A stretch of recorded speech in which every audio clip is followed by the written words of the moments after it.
Hola, buenas noches. Te damos la bienvenida al taller online que hemos preparado para todas las familias. El Ministerio Generación de Esther se ha especializado a través de la oración en preparar algo muy especial para la población de todo el mundo, y es que a través de un taller online vamos a dar a conocer enseñanzas muy importantes basadas en las Escrituras de cómo poder levantar un altar en familia en adoración a Dios.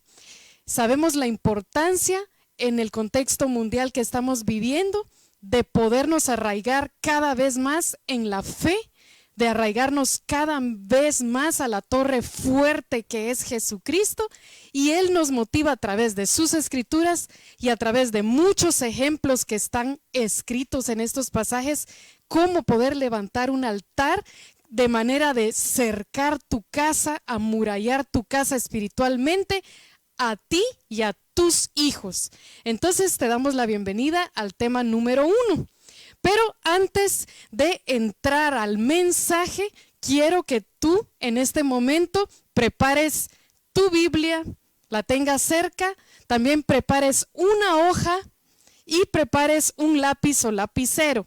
Lo tienes que tener cerca porque vamos a iniciar realizando un test que consta de 10 preguntas. Estas 10 preguntas van directamente hacia ti como cabeza de hogar, ya sea padre de familia, madre de familia. Quiero que lo contestes honestamente. No es necesario que lo puedas exponer si hay más personas dentro de tu casa en este momento y están cerca de ti. Tú puedes ir respondiendo individualmente en tu hoja personal. Y esto vamos a tratar de evaluar cómo enfrentas una crisis en familia. Y lo vamos a hacer contestando estas 10 preguntas. Te voy a ir leyendo la pregunta y voy a mostrarte 4 respuestas que tú vas a elegir una de ellas, 4 incisos A, B, C y D, y la que tú consideres que es la más cercana a tus pensamientos, a tus intereses y a la realidad que tú vives, entonces esa vas a anotar en tu hoja. Así que vamos a iniciar en este momento. ¿Cómo enfrentas la crisis en familia? Así se llama el test. Y vamos con la número 1. ¿Qué haces cuando recibes una mala noticia laboral? Inciso A, reúno a mi esposa o a mi esposo e hijos y nos unimos a clamar. Inciso B, busco a Dios desde mi interior y no lo comunico a mi familia. C, solamente comparto la noticia en la familia. Y D, no acostumbro a comunicar mis asuntos en familia. Piensa estas 4 respuestas, solo una vas a elegir y lo colocas en tu hoja. Pregunta número 1 y el inciso que tú has elegido. Te damos un tiempo prudencial para esto y pasamos a la segunda pregunta. Si tú eres esposa, pensarás por tu esposo. Y si tú eres esposo, por supuesto, pensarás por tu esposa. Quiero que todos conozcamos nuestra posición que tenemos dentro de esas preguntas y lo podamos relacionar a nuestro rol. Vamos con la segunda pregunta. ¿Qué haces cuando se presenta una crisis financiera en la casa? Y vamos a ver las respuestas. A, reúno a mi esposa e hijos a confiar en Dios y clamar por la provisión. B, me deprimo aislándome de todos.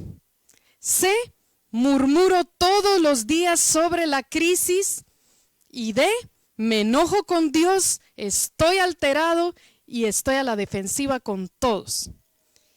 Piensa bien lo que vas a responder. Debe de ser lo que más frecuentemente tú haces. Por supuesto, puede ser que tengas 2, 3 preguntas, pero tú vas a contestar la que mayormente sueles hacer. ¿Estás listo? Ahora pasamos con la número 3.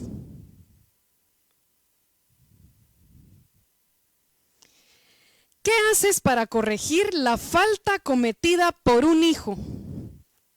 A ver, ¿qué haces cuando un hijo comete un error? No siguió tus instrucciones y, bueno, está en problemas. A, lo llevo a la luz de la palabra, le expongo el perdón de Dios y le ayudo a enmendar el error. B, lo reprendo a gritos delante de su madre o padre y sus hermanos. Es decir, lo reprendes delante de público.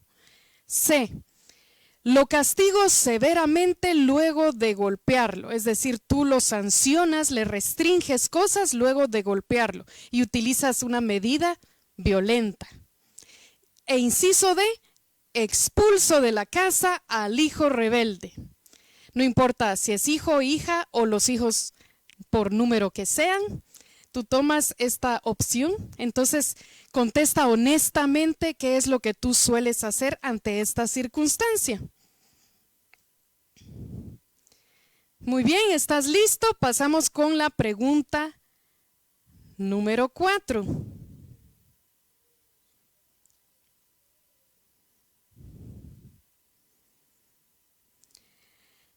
¿Qué haces cuando hay discusión entre miembros de la casa? ¿Qué es lo que tú haces? Está mamá, papá gritándose, están hermanos, mamá, papá, entre hijos, padres. ¿Qué puedes tú hacer? ¿Qué es lo que has estado haciendo? Inciso A, reúno a los miembros de la familia que están en discordia y les fomento la paz y el reconcilio.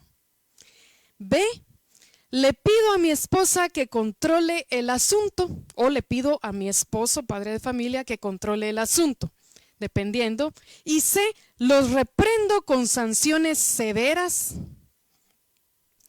D, no acostumbro a involucrarme en los problemas de los demás. En este caso, tú prefieres que cada persona arregle sus propios problemas, aunque estén dentro de la misma casa, no te ocupas de resolverlos ni de entrar en interacción con ninguno de ellos.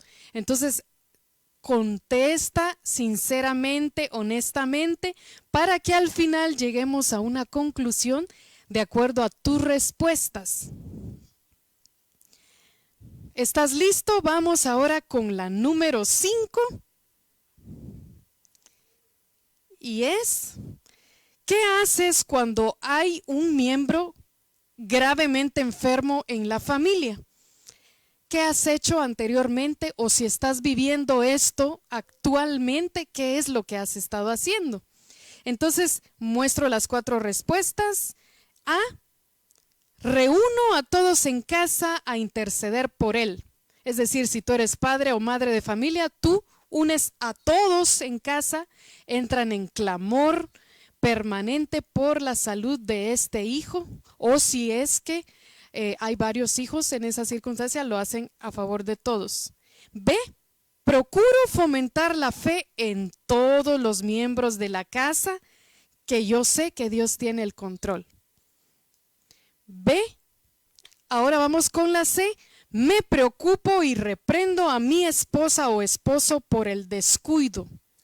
Pues en este caso tú estarías culpabilizando a alguien.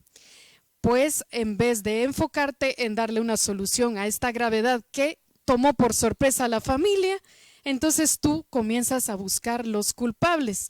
Y pueda que si eres esposo, culpas a la esposa, o si eres la esposa, culpas al esposo de la situación. Inciso D. Discuto con Dios, no entiendo por qué me suceden estas situaciones. Todos contestando en casa. Importantísimo este test, nos está acercando a la realidad. Y nos vamos con la pregunta número 6. ¿Qué dice la pregunta 6? ¿Qué haces cuando tus hijos no respetan y acatan tus órdenes? Fuerte pregunta. ¿Qué haces cuando estos hacen oídos sordos a lo que tú hablas y ahora tus hijos se han salido de control? Vamos con el inciso A. Después reúno a mi esposa para interceder por nuestros hijos y luego platico con ellos. Esto es algo como decir, levanto un altar en casa de oración y intercedo por la necesidad y la situación de mis hijos. Nos vamos con el inciso B. Dice, me altero y culpo a mi esposo o esposa. C. Sanciono fuertemente a mis hijos haciendo uso de medidas violentas, es decir, tanto verbal o física. El inciso D. Me voy de la casa, que en muchas ocasiones y en ciertos hogares pues hay madres o padres de familia que optan por esta respuesta y decir, bueno, no puedo controlar la casa, no puedo solucionarlo nada con ellos, yo prefiero salirme de ese lugar. Entonces, sé sincero contigo mismo, nadie está viendo tus respuestas más que tú y Dios. Así que, sé sincero, vamos a llegar a una conclusión importante. Vamos por la pregunta número 7 y dice, ¿qué haces cuando tu esposa está en desacuerdo contigo respecto a tus proyectos familiares? ¿Qué es lo que tú haces cuando la esposa y el esposo, en este caso, tu papel, piensa en tu papel? ¿Qué haces cuando esta otra persona no aprueba nada de lo que dices? Los proyectos que tú tienes para casa, siempre hay una barrera junto a ella o junto a él y no puedes llegar a ningún acuerdo, no pueden levantar ningún proyecto ni con los hijos, ni propuestas para el hogar, tanto de estructura, financieras, o algún viaje, desde lo más mínimo hasta lo más extenso que te puedas imaginar. ¿Qué pasa cuando esta persona se niega totalmente a respetar tus proyectos familiares? Sean de buen agrado lo que tú propones o no.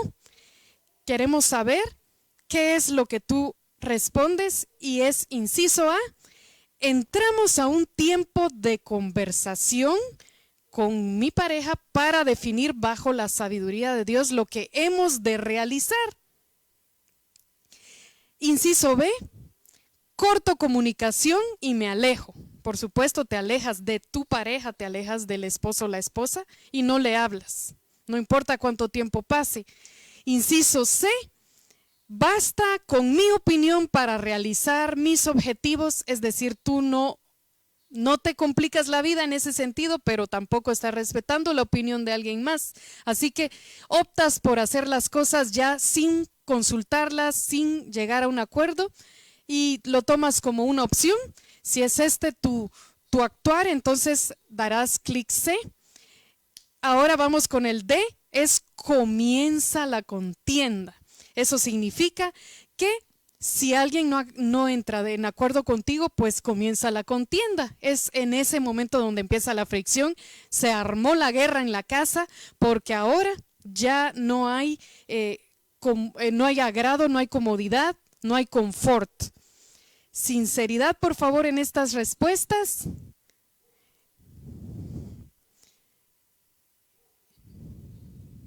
Muy bien, ¿ya estás listo? Pasamos a la pregunta número 8.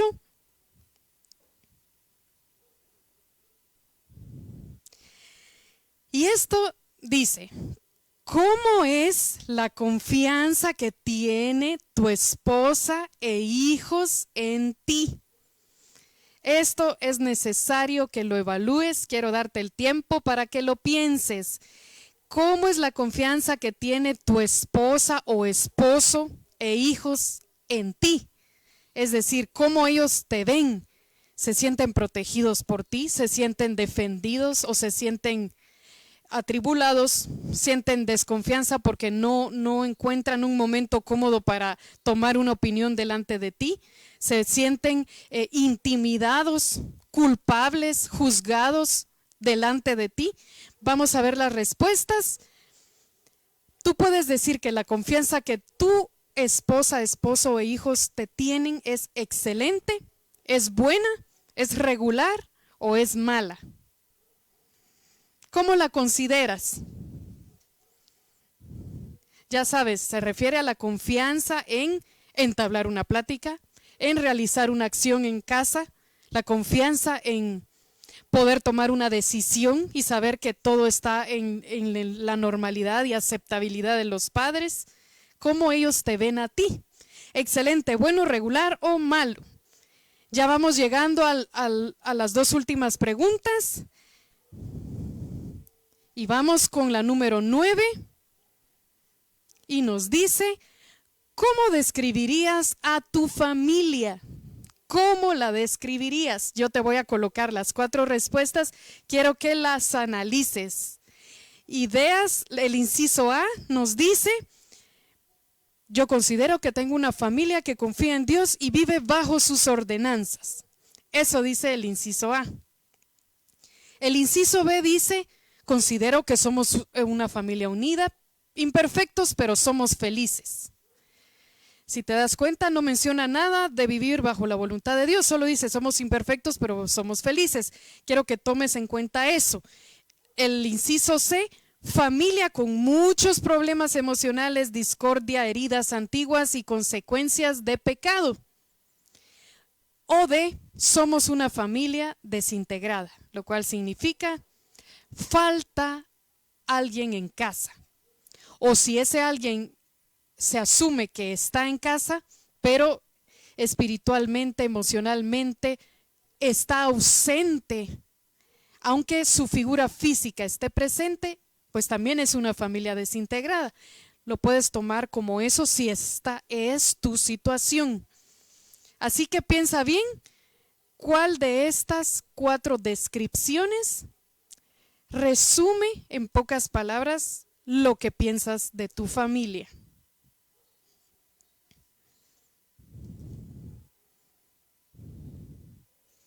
Muy bien, excelente. Estamos bastantes personas conectadas. Bienvenidos a todos en esta transmisión. Me alegra muchísimo que estén respondiendo el test y ya vamos con la última pregunta. Y esta es, ¿cómo afrontaste la noticia del COVID-19 con tu familia? Buena pregunta, ¿verdad? Yo creo que todos tenemos una respuesta bastante amplia, pero voy a colocar 4 respuestas para que sean unas respuestas cerradas. Y vamos a tomar en cuenta las generalidades que tú hayas realizado. El inciso A dice, desde que te enteraste de esta epidemia, desde esta pandemia, acercarse a tu nación, acercarse a tu familia. Entonces, el inciso A, reuní a mi esposa, esposo e hijos a clamar por protección divina y fomento la fe y paz durante el proceso. Inciso B, hice una oración desde mi interior a Dios pidiendo su protección por mi familia. Esto significa, lo hiciste dentro de ti, no fue proyectado con los demás en casa. Esto fue algo muy personal. No convocaste, no reuniste a tu familia. Esto fue algo que tú dijiste desde tu interior a Dios, pero no trascendió a los que estaban a tu alrededor. Entonces, tómalo en cuenta, te lo explico para que sepas elegir en realidad cuál fue la acción que tú tomaste, identifiques. La C dice, he sentido temor, pues no estamos consagrados a Dios. Posiblemente te encuentres en este punto donde sientes temor porque no has visto que tu actuar sea idóneo y esto te hace concluir en que no sientes la protección de Dios. Inciso D, entré en pánico y trato de no demostrarlo a los míos. Esto lo sabes solo tú, solo tú. Así que ánimo, ánimo, contesta las preguntas, honestidad, transparencia. Estás en este momento dando el corazón abierto delante de Dios y quiero que tomes en cuenta lo que vamos a hacer ahorita. Luego de que tú contestaste estas 10 preguntas, quiero que prestes atención a las conclusiones, es decir, la respuesta de cada persona que asumió una cantidad de preguntas del inciso A, del inciso B, del C y del D. Para cada una de estas personas tenemos una respuesta. Y yo creo que tú hoy vas a confiar en que el Espíritu Santo te está hablando a través de esto y demostrando qué es lo que quiere decirte ante lo que tú has actuado frente a las crisis como familia. Bueno, ¿ya chequeaste tus 10 preguntas? Las 10 respuestas que tienes en esa hoja, quiero que las cuentes. ¿Cuántas A tienes? ¿Cuántas B? ¿Cuántas C? ¿Cuántas D? Y que compares cuál fue el inciso que con mayor repetición contestaste.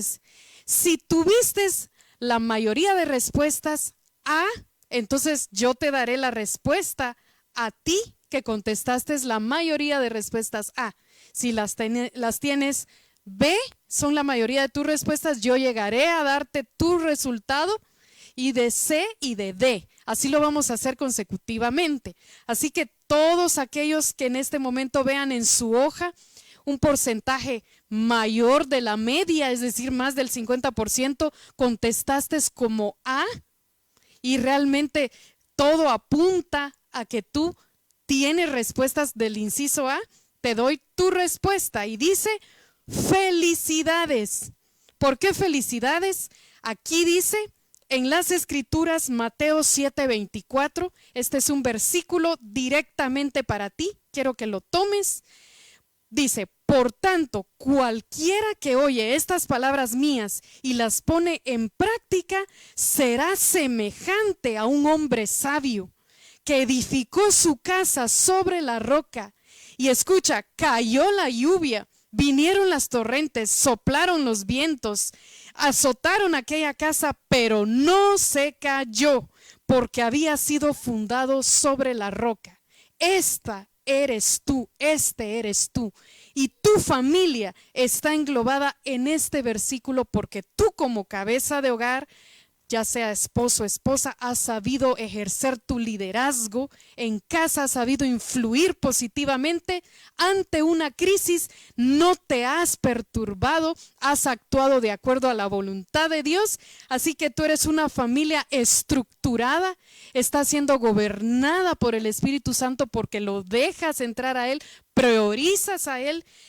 También dice que eres un sacerdocio enmarcado, porque tú estás definitivamente marcando que la autoridad sobre ti y tu familia es Jesucristo. Eres una familia precavida y estás amurallada, así que no tienes de qué preocuparte, porque en Mateo 7:24 respalda que tú estructuraste tu casa sobre la roca y no sobre la arena. Significa que aunque venga torrentes, vientos, lluvias, tempestades, nunca serás derribada. Así que felicidades, te animamos a que sigas siendo un ejemplo de familia para muchas más, que tú puedas seguir siendo ese centro modelo de cómo se cree a Dios y cómo se testifica a través de tu propio hogar. Muy bien, ahora vamos a compartir con aquellos que en su mayoría de respuestas tuvieron el inciso B. Atención a todos ellos. Y dice, el inciso B, como palabra clave, dice: ejerce tu liderazgo. Recuerda ejercerlo. No te olvides que Dios te ha dado autoridad. No te olvides que lo que desates en la tierra será desatado en la tierra, y lo que ates en la tierra también será desatado en el cielo. Todo lo que tú ejerzas en la tierra tiene movimiento en el cielo. Lo que desates o ates, tienes que saber que hay una autoridad que Dios te entrega. Dice Deuteronomio 6 del 7 al 9. Quiero que lo leas junto conmigo. Dice: y las repetirás a tus hijos. ¿De qué trata? Las Escrituras. Y las repetirás a tus hijos y hablarás de ellas estando en tu casa, andando por el camino, al acostarte, cuando te levantes, y las atarás como una señal en tu mano y estarán como frontales entre tus ojos, y las escribirás en los postes de tu casa y en tus puertas. Esta palabra es para ti, quien contestaste el inciso B en su mayoría de veces, porque Dios quiere recordarte que tu liderazgo lo debes de ejercer con los integrantes de tu casa. No busques culpables. ¿Sabes que las personas que contestaron el inciso B están representando una familia que tiene el conocimiento de Dios, pero que no lo ejerce, que en su totalidad está viviendo un 50% o menos de la vida plena, del gozo, de la fe, de la paz, de la coinonía? No estás influyendo a los tuyos del todo, es decir, tú crees dentro de ti, elevas oración a Dios, pero no estás haciendo ningún impacto a tu alrededor porque no estás moviendo a los tuyos a lo que tú estás creyendo. Así que ejerce tu liderazgo. Este es el versículo para ti. Repite la palabra a tus hijos, háblalo. Colócalo, dice, al acostarte, al levantarte, átalas en una señal en tu mano, es decir, en todo, en todo. Dice que hasta entre medio de tus ojos estarán como frontales. Así que importantísimo todo lo que se está hablando en este momento. Toma en cuenta esto. Ahora vamos con la respuesta para aquellos que han contestado en su mayoría el inciso C. Miremos.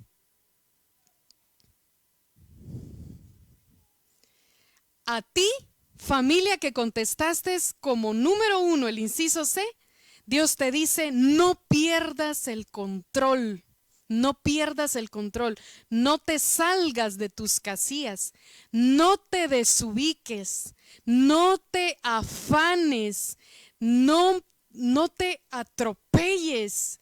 Dice Dios: sed de espíritu sobrio, estad alerta. Vuestro adversario, el diablo, anda al acecho como león rugiente, buscando a quien devorar. Este versículo es dedicado para ti y está en Primera de Pedro 5:8. Aquí Dios te está diciendo: recuérdate que hay alguien que está acechando alrededor de ti, y es la oscuridad que se empeña en ver cómo encuentra una debilidad en ti como cabeza de hogar para destruirte a ti y a tu familia. Así que no pierdas el control, no dejes al aire la autoridad que Dios te ha dado, sino toma control.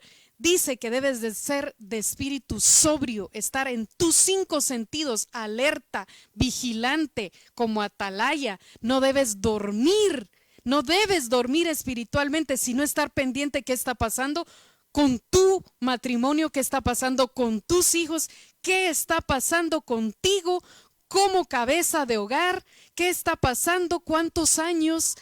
Puedes evaluar cuántos años estás viviendo el mismo sistema en casa y no ha ocurrido ningún cambio. Estás viviendo un conformismo en ese lugar y no ocurre nada. Entonces, toma en cuenta esto, no pierdas el control. Dios te ha dado discernimiento. Busca sabiduría, sométete a Dios, influye a tu familia. Así que ahora quiero dejarte a ti que contestaste el inciso C. Dice que tu familia aún no proyecta en sus miembros, es decir, los integrantes, ningún sentido de la vida cristiana. Has hecho oídos sordos, has hecho mirada ciega delante de esto. Hay falta de paz, de perdón, de comunión, y eso ha hecho que se influya negativamente un ambiente dentro de tu hogar. Muy bien, ahora pasamos con las respuestas de aquellos que contestaron el inciso D en su mayoría, y dice: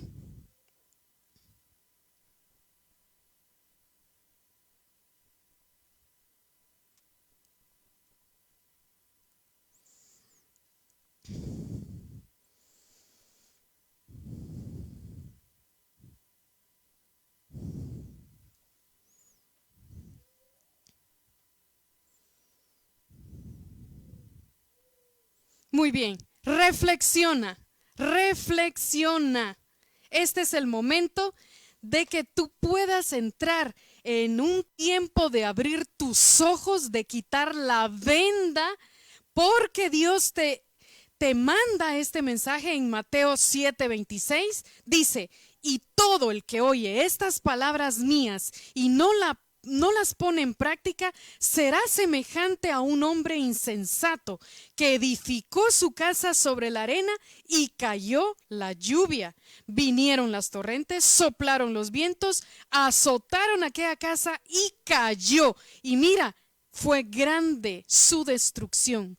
Dice la última frase de este versículo: y grande fue su destrucción, terriblemente. Así que tú que has contestado en mayoría de veces el inciso D, reflexiona. Es importante que hoy mismo tomes este mensaje que vamos a compartir contigo, tomes atención del por qué es importante que levantes un altar en tu casa y hagas que descienda de los cielos una fuente de vida para los tuyos.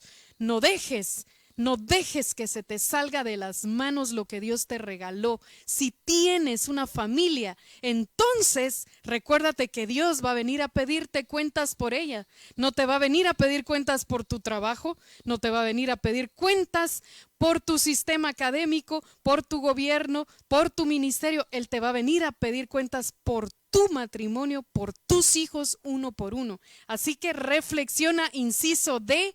Toma en cuenta este mensaje, porque no has estado fielmente cumpliendo los preceptos de Dios. No has reconocido tu papel dentro del hogar. Asumes muchas culpas hacia los demás y tienes desprotegida tu casa. Recuerda, tus hijos están esperando por ti. Así que muy bien, he compartido contigo este test. Quisimos hacerlo antes de que iniciemos el tema del taller, para que tú mismo en este momento puedas entrar a escuchar tus propias respuestas y evaluarte a ti mismo en cuanto a ellas, cómo has enfrentado una crisis, y puedas comprender el por qué es necesario construir un altar de adoración en tu casa y rescatarla hoy mismo. Así que vamos a cortar este video para que tú lo puedas compartir y quede un video corto, lo puedas tú enviar por todas las redes sociales, y no te vayas a desconectar, porque en unos instantes vamos a estar nuevamente activados para darte el tema de hoy. Así que pendientes.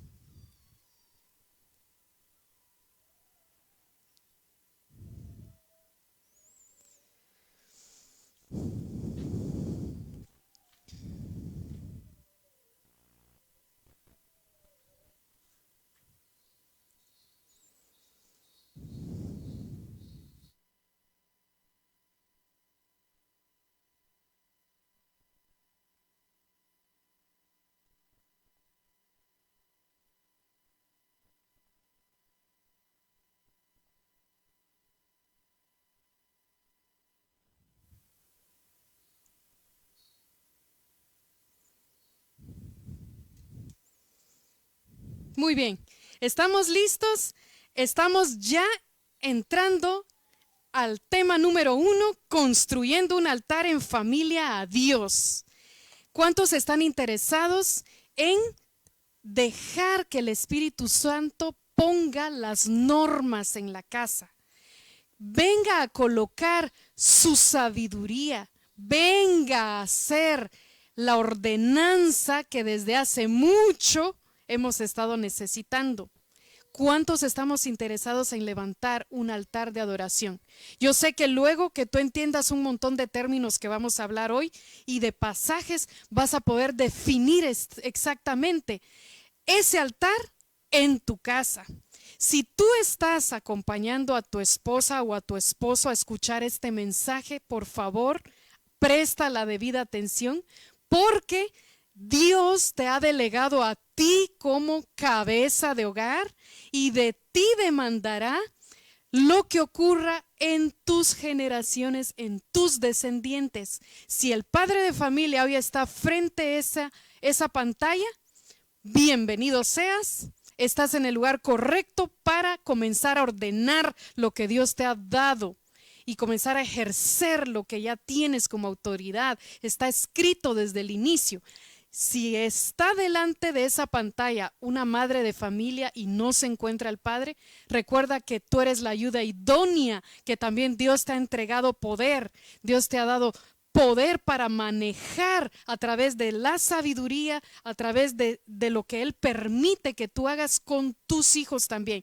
Y un día verás que estará cerca de ti ese cabeza de hogar, pero es necesario que uno de los dos comience a activar la fe. Y pronto estará toda la familia en la misma sintonía. Muy bien, ahora quiero invitarte a leer junto conmigo esta descripción. ¿Qué es un altar? ¿Qué es un altar?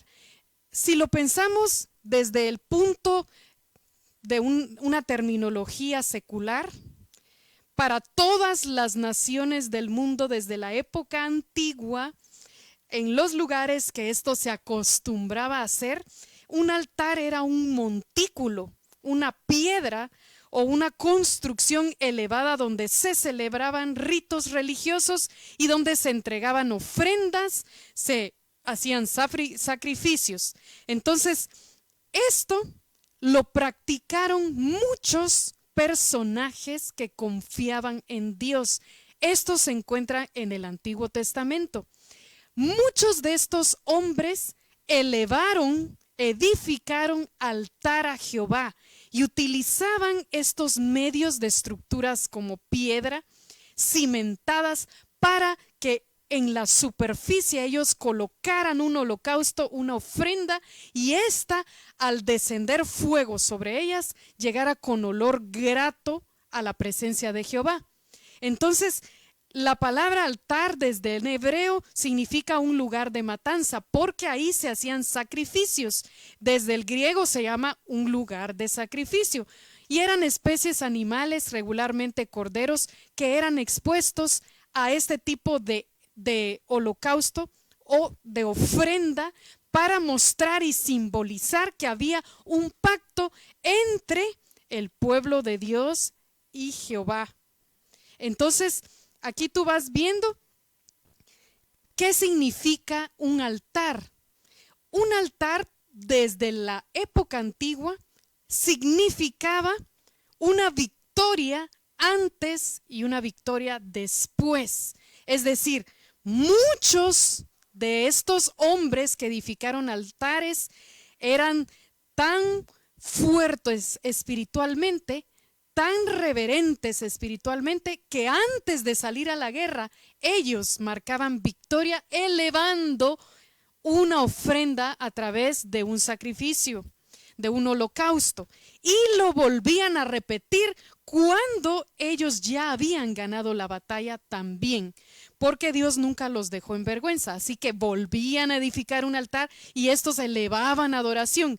Yo quiero mostrarte en estos círculos las palabras clave de lo que significaba un altar de adoración desde ese entonces.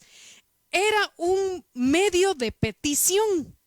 Personas que se acercaban en este altar solicitaban a Dios una obra, un milagro, solicitaban a Dios su protección, su mano, su sabiduría, su salvación. Otros edificaron altar porque querían adorar e invocar, reconocer a Jehová como su Dios y reconocerlo como el Dios de su territorio, como lo hicieron muchos de estos hombres que más adelante lo vas a ver junto conmigo. Adoración a Dios significaba un altar. Ellos elevaban cántico, elevaban alabanza, elevaban una oración ferviente con simplemente hacer ese sacrificio y demostrar un acto de amor. 3, gratitud. También muchos de estos hicieron altares solo para agradecer. 4, comunión, porque a través de este altar se marcaba entre el cielo y la tierra una comunicación, una conexión, una unción donde Dios se manifestaba inmediatamente al que lo invocaba. Y también redención es la otra palabra que daba representación un altar de estos. Rendición. Estamos delante de ti porque todo tú lo puedes, nosotros no podemos nada sin ti. Así que lo que significaban estos altares desde la época antigua, el mismo significado ha venido siendo a través de las generaciones, solo que estos altares ahora han sido ocupados en el corazón, han sido edificados en el alma. Y ya esto lo vamos a ver en un versículo donde te vas a dar cuenta cómo Dios dice, ahora la piedra que edifica es tu vida, son los tuyos, es tu familia. Las piedras que se edificaban en ese lugar para elevar sacrificios es ahora tu vida.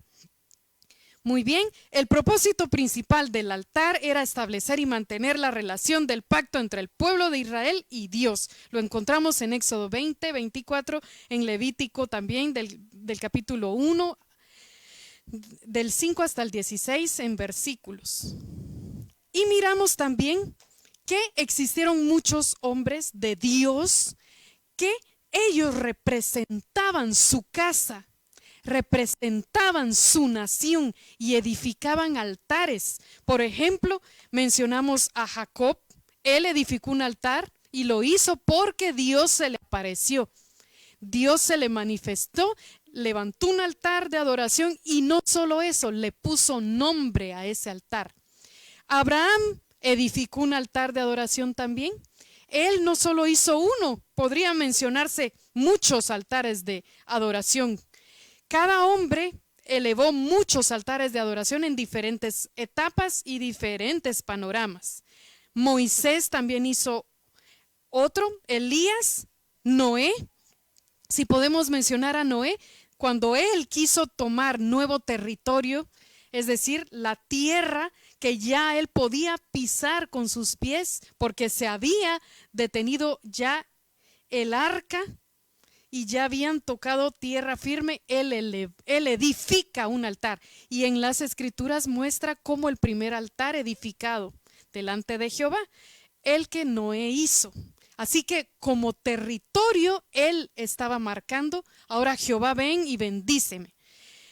También mencionamos a Elías para presentar el poder de Dios delante de los otros profetas que estaban levantando incienso a sus dioses. Moisés también lo hizo muchas veces. También quiero contarte que si tú puedes comparar cómo es el reino animal con su especie, cada uno de estos defienden su manada, defienden su territorio. Y para eso se ocupan de cercar a través de muchos medios biológicos que ellos utilizan para marcar territorio. Estos que conocemos que son menores que el ser humano en raciocinio, en capacidades intelectuales, saben defender su lugar, defienden a su manada, a sus crías. Los mismos se ocupan de formarse como equipo y hemos visto muchísimos documentales que nos enseñan cómo estos trabajan y cómo se ocupan de caminar a un ritmo cuando ellos se enfrentan en guerras con otras especies, simplemente por la guerra de la cadena alimenticia. Pero esto lo quiero mencionar porque siendo el reino animal con una capacidad de querer defender su territorio, nosotros los seres humanos, a través de la oración, a través del deseo de querer salvaguardar nuestra familia, nuestra área, podríamos marcar territorio. Pero ¿cómo lo hacemos? ¿Cómo marcamos territorio?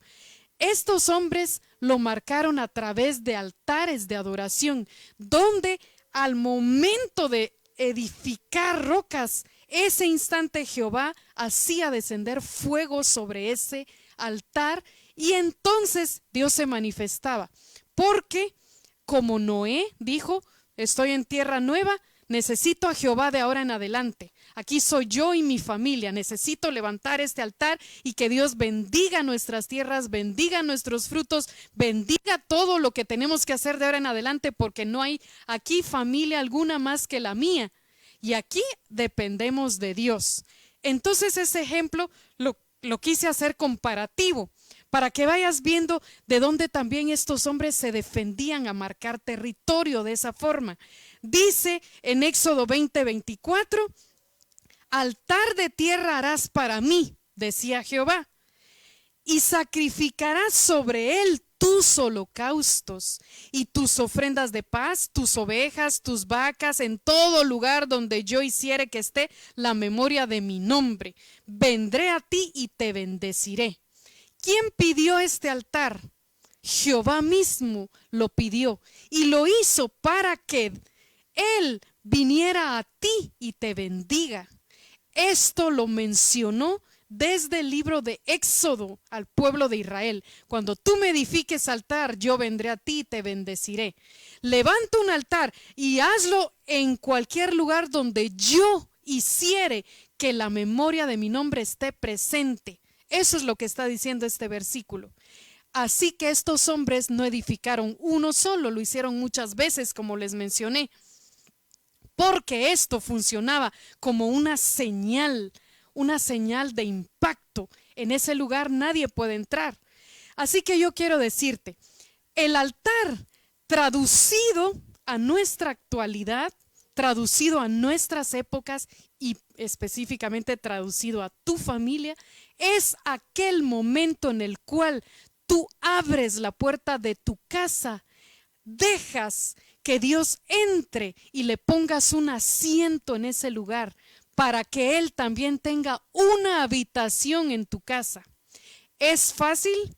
Para aquellos que solo recibimos visita, es un momento, pero no es lo mismo el que recibe una visita que el que le hace un espacio para que se quede. Así que el altar de Dios es aquel lugar donde tú vas a edificar dentro de tu casa un espacio para que tú y los tuyos se comuniquen con Dios y que las piedras que estén una encima de otra se refiera a tu vida, a tu esposa, esposo, a tus hijos, a tus padres y estén cimentados en ese lugar. Dios necesita lugares que crean en Él, que le den un espacio verdadero. Yo no me refiero que un altar de adoración signifique a la casa que está más decorada de la línea cristiana. No, no me refiero a eso. Tampoco me refiero a la casa que tiene más Biblias guardadas, expuestas. No me refiero a eso. La que tenga más letreros, frases bíblicas, tampoco es eso. El altar de Dios es cuando tu alma la estás arrodillando delante de Él y eres tú el altar mismo, eres tu propia vida. Se hace un solo fuego donde Dios consume todo, consume de ti y te vuelves un olor fragante en propia esencia. Dios dice que Él requiere un lugar para habitar, un lugar para manifestarse, un espacio en casa. Para todas las cosas nosotros tenemos un espacio porque definimos funciones, utensilios en su respectiva área. Tenemos una sala, tenemos una cocina, tenemos habitaciones, tenemos baños, tenemos patio, tenemos parqueo. ¿Por qué pensamos en todo esto? Porque queremos dar un lugar específico a cada cosa. Pero y ahora, si te pregunto, ¿dónde está tu lugar de adoración? ¿Dónde está tu lugar de adoración? ¿Tiene Dios dentro de tu casa un espacio? Y es que no me estoy refiriendo exactamente a los espacios físicos, sino que dentro del aspecto, aunque tú sepas que esto es abstracto, tú le estás dando el lugar. Yo sé que muchas personas les gusta tener un espacio físico también para poderse sentar, recrearse, recostarse en un sofá, platicar con el Padre, y esto es excelente. De hecho, me gusta hacerlo. Me gusta tener mi cuarto de guerra, como le llamo, mi cuarto de guerra, y todos aquellos que lo tienen saben de qué estamos hablando. porque ese momento es cuando subimos al monte, de lo que hemos estado hablando en los anteriores pasajes. Subimos a la cumbre más alta y es ahí donde encontramos el tiempo con Dios. El altar de Dios se refiere a eso. Cuando tú te decides de tomar de la mano a cada uno de tus hijos, arrodillarse, pedir, desvanecerse delante de Él, hacer que Él descienda, hacerlo sentir cerca de ti, hacerlo sentir que hay un lugar para Él dentro de ti. Pero ¿qué es lo que ha estado pasando en casa? ¿Contra qué has estado luchando? Sabes que la familia es la principal víctima de la oscuridad, la presa más de atractiva delicia para la oscuridad. Entonces está siendo amenazada y amenazado de muchas maneras. Con mayor razón, el colocar un altar de Dios es necesario para cercar tu casa. Así que les cuento que en la época antigua, cuando Egipto estaba deteniendo a través del faraón, a través de su jerarquía, deteniendo la libertad de los israelitas en Egipto para que ellos salieran del lugar, entonces condicionaron cosas desde el cielo, porque nadie puede oprimir al pueblo de Dios.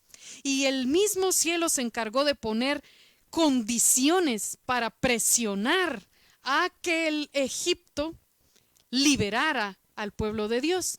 Pero cuando Egipto hace resistencia y no acata la orden divina de Dios, entonces ellos iban a ser quitados también del espacio físico de la tierra, porque esta era la justicia de Dios en el momento como Él venía actuando con ellos.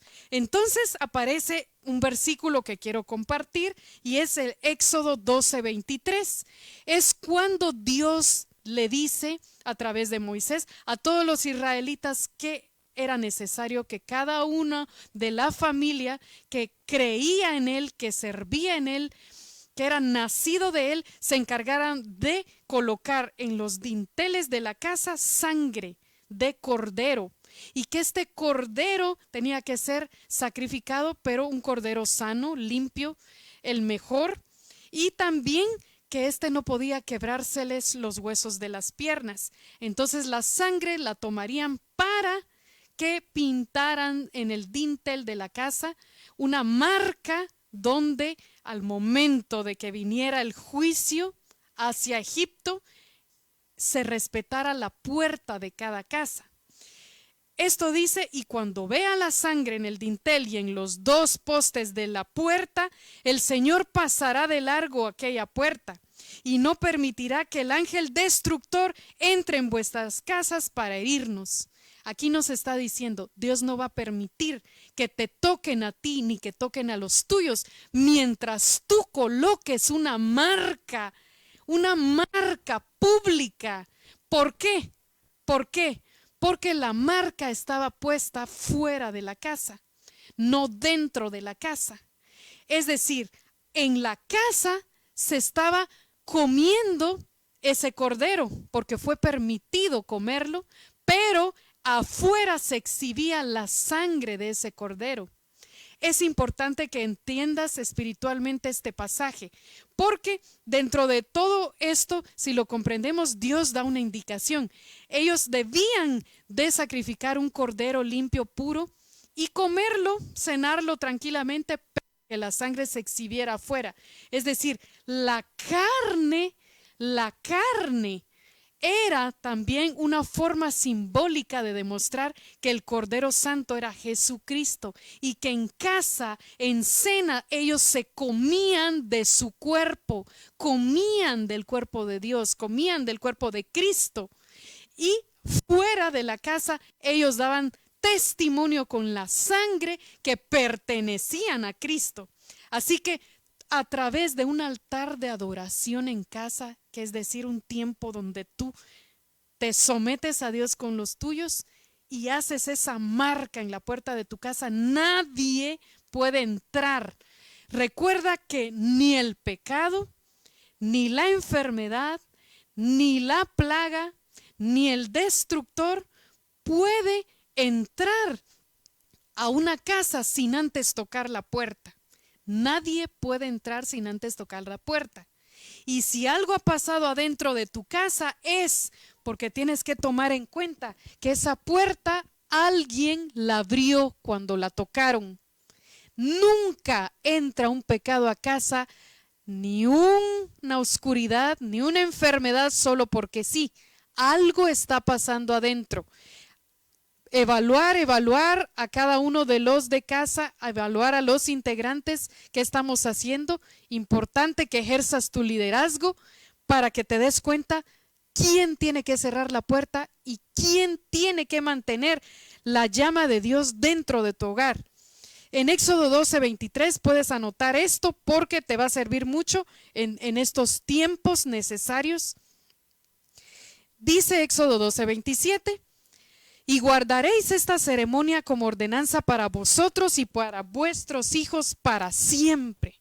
Esa fue la indicación que Dios le dio a los israelitas, a cada familia, que luego de haber ellos sido salvados aquella noche, cuando vino el juicio de Dios sobre todo el pueblo, y ellos fueron defendidos a través de esta marca, esa ceremonia y ese ritual de marcar en el dintel de la casa lo iban a seguir haciendo a través de muchas generaciones, porque dijo: guardaréis esta ceremonia como ordenanza para vosotros y para vuestros hijos para siempre, y les diréis a ellos y les repetiréis que aquella noche fueron salvados por mi mano. Era como un testimonio. ¿Qué estamos diciendo aquí? ¿Qué estamos comprendiendo en este versículo? Que Dios nos está mandando a acercarnos a su presencia, y que también la práctica de esto, de levantar y edificar altares, sea a través de la generación en generación, como él lo está diciendo en este versículo. Ahora, es necesario que tú sepas que Dios es omnipresente. Él está en todas las partes. Es decir, si tú oras en la sala, Dios está ahí. Si tú oras en el patio, Dios está ahí. Si oras en tu cama, Dios está ahí. Si te arrodillas, Dios está ahí. Dios está en todo lugar. Pero tu convicción dentro de ti hace que le des una especialidad al altar que quieres edificar para Él. Y si tu convicción dice que quieres dar lo mejor para Él y quieres hacer que Él tome asiento a la par de ti y le colocas una silla, tu convicción lo dice y Él está entendiendo tu interior de esa forma, y de esa manera se representará contigo. Pero esto lo quiero mencionar porque puedes fluir en creatividad para amar a Dios, si puedes tú fluir en dedicarle el mejor momento, en cantarle, en hacerlo sentir a Él bienvenido en tu casa, hacerlo sentir que Él es deseado por ti y por los tuyos en tu casa, pues hazlo. Es una forma única que tú vas a edificar un altar. Pero eso sí, recuerda que el altar es desde tu corazón hacia Él. ¿No saben ustedes que su cuerpo es templo del Espíritu Santo que Dios les ha dado y que el Espíritu Santo vive en ustedes? Ustedes no son sus propios dueños. Aquí está clarísimo. Ahora les quiero compartir el versículo del cual les hablé, donde dice que cada uno de nosotros somos una piedra en ese altar. Vosotros también, como piedras vivas, sed edificados como casa espiritual y sacerdocio santo para ofrecer sacrificios espirituales aceptables a Dios por medio de Jesucristo.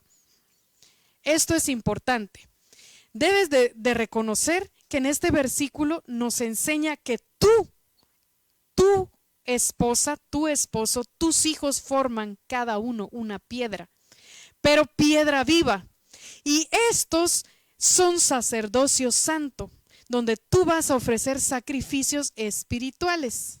En ese caso, ya no estamos elevando un incienso, ya no estamos sacrificando un cordero, una especie, un animalito, no estamos sacrificando eso, sino que sacrificamos en nuestro altar sacrificios espirituales. ¿Y cuáles son entonces esos sacrificios espirituales? Aquí está la respuesta. Hebreos 13:15, míralo bien. Así que ofrezcamos siempre a Dios por medio de él sacrificio de alabanza, es decir, fruto de labios que confiesen su nombre, y de hacer bien y de la ayuda mutua no os olvidéis, porque de tales sacrificios se agrada a Dios. Estamos entendiendo que los sacrificios que tú vas a poner en tu altar en casa se refieren a la alabanza, se refieren a que a través de tus labios confieses el nombre de Jehová, invocar adoración, el de hacer el bien, ayuda mutua a tu prójimo. Ahí está un altar vivo y de esos sacrificios se agrada Dios. Y para que tú lo puedas ver de una forma resumida, lo miramos en esta imagen, y es sacrificar tus intereses. Cuando tú sacrificas tus intereses, le estás dando voluntad a Dios, espacio a Dios, y es una forma de edificar en tu altar. ¿Qué otro sacrificio puedes hacer en el altar en casa? Sacrificar tu tiempo para que Él llegue a ocupar ese tiempo. Si estás dando más a otras cosas, quitarás ese tiempo y darás más a Dios. Sacrificar tus labores cuando sea necesario. Sacrificar tus recursos si así lo fuese, si algo está quitando el espacio de Dios, lo vamos sacrificando. Y sacrificar tus planes si algo no está dentro de la voluntad de Dios o dentro de las fechas de Dios, las horas de Dios, entonces también sacrificando. Si tú haces todo esto en tu altar y utilizas ese tipo de sacrificios, estás actuando espiritualmente y vas a manejar una llama viva, una llama ferviente dentro de tu hogar, porque estás sacrificando lo que le agrada a Él. ¿Cuál es la importancia de un altar de adoración en casa? Primero, tú estás asegurando la salvación de tu vida y de los tuyos. Estás registrándote en el libro de la vida, estás reportándote, estás dando cuentas de ti y de los que Dios te entregó cuando estás delante de Él en un altar de adoración. Lo segundo, estás asegurando la protección de Dios para los tuyos, aún para los que no están justamente en sintonía junto contigo en ese altar. Puede ser que no están en ese momento juntos, pero la protección de Dios llega a través del altar que tú edificaste. Y quiero que te des cuenta, todos los altares que tú vistes, que te mencioné, fueron levantados por cabezas de hogar. Tú no vistes que existió ninguna otra persona más que el patriarca de casa, que el sacerdote de casa que edificaba el altar. Es decir, todos podían ayudar a papá, pero él tenía que ejercerlo para demostrar que siendo cabeza de casa, él estaba defendiendo a su gente, estaba defendiendo su hogar y lo estaba representando correctamente. Así que cuando tú te levantes, entonces esto será otra historia. Cuando tú, padre de familia, te levantes, otra historia contará tu familia y tus hijos. Se regocijará tu casa. Pero no te has dado cuenta hasta hoy el poder que Dios te ha dado desde que naciste. Hay algo muy especial. No estoy subestimando el poder de la esposa en casa, no la estoy subestimando. Al contrario, cuando tenemos caballeros que se levantan en casa, este equipo se vuelve poderoso. Entonces somos una bomba juntos, los caballeros y damas. 3, ¿qué más logras con un altar de adoración? Aseguras dirección, sabes a dónde ir, ya no te preocupas si viajas o no, no te preocupas si tomas ese trabajo o no, no te importa si has de cambiar a tus hijos de un colegio a otro o no, si los has de mover de un lugar a otro, si se van a mudar, porque hay dirección, porque Dios los lleva de la mano. Entonces tú no vives una vida de intriga, de suspenso, de qué va a pasar mañana. Tú tienes paz, hay dirección. Cuando tienes un altar en casa, aseguras provisión.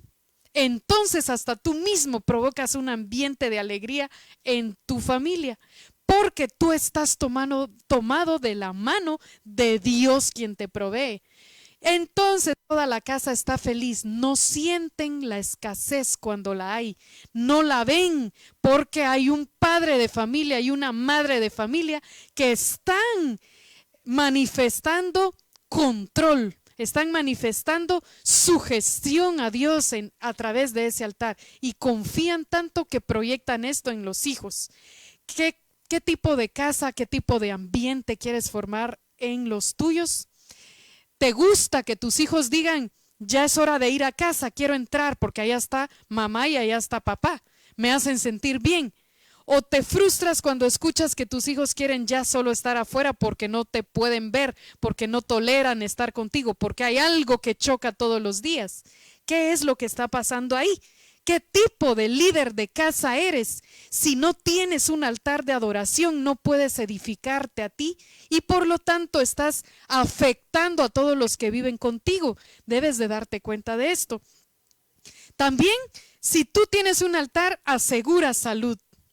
Aseguras la salud, porque Dios dice, yo les prometo, si ustedes me sirven, yo les libraré de toda enfermedad, les bendeciré en agua y alimento, lo dice claramente. Así que en sí, el tener un altar de adoración no es que no vendrá problemas, que no surgirán momentos de dificultad en casa, sino que tendrás la victoria sobre todo lo que venga hacia tu vida.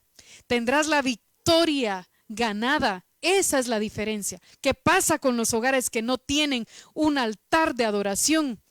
¿Qué pasa con ellos? Hoy están afectados con su fe, afectados psicológicamente, afectados emocionalmente, estresados, aglomerados, porque no saben qué va a ocurrir mañana. Mientras los que tienen ese altar delante de Dios están inyectados de confianza. Así que si tú hoy comienzas a levantar a tus hijos, comienzas a levantar a tu esposa, esposo, a los que se han quedado tardos de esta actividad, entonces tú vas a llegar a la unidad, vas a unificarlos y sabes que cordón de 3 dobleces no se revienta en Eclesiastés. Yo también podría decir que los líderes de familia que edificaron altar a Dios y obtuvieron bendición fueron muchos. Y te quiero mencionar a Noé, a Job, a Abraham, a Samuel, a David. Y quiero decir una palabra clave de cada uno de ellos. Noé edificó altar para marcar territorio y recibió bendición. Job edificó altar y ¿sabes por qué? Porque él clamaba por aquellos hijos que se iban a embriagar. Eso está en el libro de Job. Mientras sus hijos se embriagaban, Job estaba de rodillas edificando altar a Jehová para que éstos no pecaran cuando no estuvieran en sus 5 sentidos. Abraham edificó un altar para ofrecer descendencia, ofrecer la descendencia que se resumía en un hijo hasta ese momento, y Dios le dio naciones. Así que no hay un altar que quede en vergüenza. Después de que tú levantas un olor fragante con tu familia, Dios no queda de lejos. Él no te va a hacer oídos sordos, Él se acercará a ti y hará que la llama sea permanente. Samuel, él tomó un cordero, ofreció también holocausto a Dios, e Israel fue inmediatamente salvado por Jehová, porque Samuel creyó a Jehová, edificó un altar y esto se movió para todos los que estaban a su alrededor. Y David, con David yo me voy a detener, porque aquí te quiero contar lo que sucede en la época de Primera de Corintios capítulo 21. Ahí aparece David que edificó un altar, pero les voy a contar la razón del por qué David edifica un altar y cómo se relaciona a nuestro panorama de hoy en día. Yo les comento que David, a pesar de ser un hombre entregado a Dios, sabemos que ganaba todas las guerras. Él nunca era vencido, Dios lo respaldaba en todas las guerras, pero en una de tantas guerras, pues David dice que fue movido por Satanás. Y se los voy a leer en Primera de Crónicas, en capítulo 21, versículo 1, y dice: pero Satanás se levantó contra Israel e incitó a David a que hiciese censo de Israel. ¿Quién dice que se levantó contra Israel? Satanás. ¿Quién incitó a David? Satanás. ¿A qué lo incitó? A que él hiciese un censo de Israel. Es decir, que numerara cuántas personas se encontraban dentro de las familias de Israel. Y esto era porque ellos estaban en guerra. David era rey. Él quería seguir manteniendo a salvo al pueblo de Israel, pero cuando él se iba a enfrentar a la guerra, algo se movió dentro de él muy extraño. Ese algo era la duda que se la inyectó, la oscuridad, como se los leí, y él quiso hacer un censo porque pensó que al saber el número de personas con el que él contaba, pues él de repente podía tener segura la batalla, porque pues hay muchas personas, muchos pueden ir al ejército, muchos pueden defender esta situación, así que no estoy solo. Y bueno, a Dios le desagradó en gran manera lo que David estaba haciendo, porque Dios estaba acostumbrado a ver en David una fe completa. Cuando Dios le decía a David: ganarás la batalla, David confiaba. Él fue el que venció al gigante Goliat a través de fe. ¿Y qué pasó hoy con David? De repente, después de ganar tantas guerras, ahora él: quiero hacer un censo, no sé si tengo la suficiente gente para ganar la batalla. Entonces aquí sucede un dilema. Y sí les digo que es un dilema porque Dios se enojó muchísimo, porque se sintió defraudado.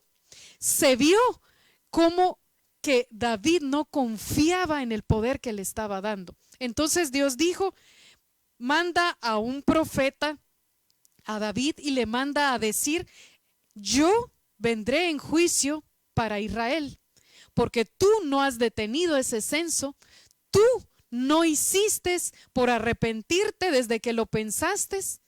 Duró 10 meses David haciendo ese censo para evaluar cuánta gente había. Imagínate, tuvo 10 meses para que de repente a los 15 días se arrepienta de haber demostrado falta de fe, pero eso no. Él duró 10 meses con falta de fe, porque 10 meses duró el censo. Significa que ese tiempo a él le había una interrogante en su interior de David y decía: ¿lo voy a ganar o no voy a ganar la batalla? ¿Cuánta gente tengo o no tengo? Lo necesito saber. 10 meses. Entonces Dios sintió esto como una ofensa y dijo: la ira, el juicio mío pues viene por consecuencia a esta multitud. Ellos han defraudado mi nombre. Entonces manda a este profeta y le manda a decir a David: elige 3 cosas porque estoy molesto con Israel, contigo, con todos, porque me han defraudado de esta manera. Elige 3 formas del castigo y muestra cuál. La número 1: pasarás 3 años con hambre para toda la población. 2: prefieres 3 meses ser perseguido por tus enemigos, por tus adversarios, tú y tu población. ¿O prefieres 3 días de una plaga que se manifiesta en toda la población? Entonces imagínate, Dios manda a través de este profeta hablarle a David y le dice: elige 3 años de hambre, 3 meses de huir de tus enemigos o 3 días de una plaga que contamine al pueblo. Y bueno, David dijo: pues Señor, perdóname de las tres formas es fuerte, pero prefiero que tú seas el que me juzgues y no caiga en manos de hombres, porque caer en manos de hombres es no ser perdonado. Entonces aquí fue cuando Dios le dice a David que así Dios envía ese momento, esos 3 días de plaga. Hay un ángel que se manifiesta y empieza a haber muertes. ¿Sabes cuántas muertes hubieron en Israel? 70,000 hombres murieron en 3 días. 70,000 hombres murieron con esa plaga. ¿Y sabes qué Dios hizo en un momento cuando el ángel iba con la espada desenvainada para Jerusalén a destruirla? Dios le dice lo siguiente: cuando el ángel extendió, debes de ver esto, Primera de Crónicas 21:15, lo tienes que ver. Cuando el ángel extendió su mano hacia Jerusalén para destruirla, el Señor se arrepintió del mal y dijo al ángel que destruía al pueblo: basta ya, detén ahora tu mano. Y el ángel del Señor estaba junto a la era de Arauna Jebuseo. ¿Te das cuenta? Dios dijo al ángel: basta ya, detén ahora tu mano. Había un ángel que Dios permitió que devastara en esos 3 días con esa situación, pero Dios mismo le da la orden al ángel y le dice: basta ya, detente, no soporto ver la calamidad con la que está muriendo tanta gente. Entonces Dios se mueve a compasión y detiene al ángel. Mira lo que pasa: y el Señor ordenó al ángel y éste volvió su espada a la vaina. ¿Te das cuenta? Y éste volvió su espada a la vaina. Quiero decirte, lo que hizo David fue edificó un altar. Cuando David mira esta situación, edifica un altar y pide perdón a Jehová. Entonces Jehová mira a través de ese altar, a través de la autoridad que Dios le entrega a David como rey ante el pueblo. Dios concede salvar a Israel otra vez, volver a detener lo que estaba ocurriendo. Entonces, ¿qué poder tuvo el edificar un altar? Tuvo un poder de conmover el corazón de Dios. Tuvo un poder de conmover, de detener su mano, de detener y extender su mano, pero a misericordia de nosotros. Porque hay alguien que con jerarquía levantó un altar, que este era David. ¿Por qué tú tienes jerarquía? David tenía dentro de su pueblo como rey autoridad, tenía gobierno, y él, al haber invocado a Jehová y edificado un altar, todo el pueblo fue ahora librado. Ahora, el caso tuyo es, tu gobierno es tu casa. Dentro del perímetro que tú puedes legislar son tu matrimonio y tus hijos. Si tú edificas altar, Dios protegerá a los tuyos. Es importante que te des cuenta de esto. Hay una maravilla de mensaje a través de este versículo, como Dios le ordena al ángel que vuelva a meter a la vaina su espada y detenga. Esto es importante para que lo tomes. Dios se mueve a favor nuestro mientras nosotros nos rendimos a Él. Así que este mensaje quiero que te quede en el corazón, que tú puedas esta noche decir: voy a edificar un altar, como lo hizo David. Y esto que está ocurriendo en el mundo no va a amenazar mi familia, porque yo sabré edificar un altar. Y también a través de esta oración serán salvos mis vecinos, mis demás familiares, las demás naciones y mi prójimo. Si clamamos, Dios detiene las cosas. Así que confía. Esta es la primera parte del taller, el tema número 1. Vamos a compartir contigo desde el día lunes un cuestionario que tú vas a pasarle a tus hijos. Necesito que lo pases con tus hijos y que lleves la secuencia de todo este mensaje, cómo lo vamos a ir trabajando para que realmente funcione lo que estamos haciendo. tú vas a pasar esas hojas donde tus hijos van a responder lo que piensan de ti y donde también tú vas a responder lo que piensas de ellos. Muchas cosas se van a sanar a través de ese cuestionario. También vamos a enviar podcasts, algunos audios con oraciones y te lo vamos a ir haciendo ver a través de la semana. Pero el lunes tú vas a tener tu cuestionario para iniciar con tu primera actividad en familia. Así que bendiciones a todos. Esperen ese cuestionario porque va a ser la primera actividad que en familia vamos a hacer para empezar a edificar un altar de adoración. Espero que hayan disfrutado de la palabra de Dios, que siempre llega a ser poderosa para nuestras vidas. Bendiciones a todos. Si te edificó, puedes compartir este mensaje. Saludos. Adiós.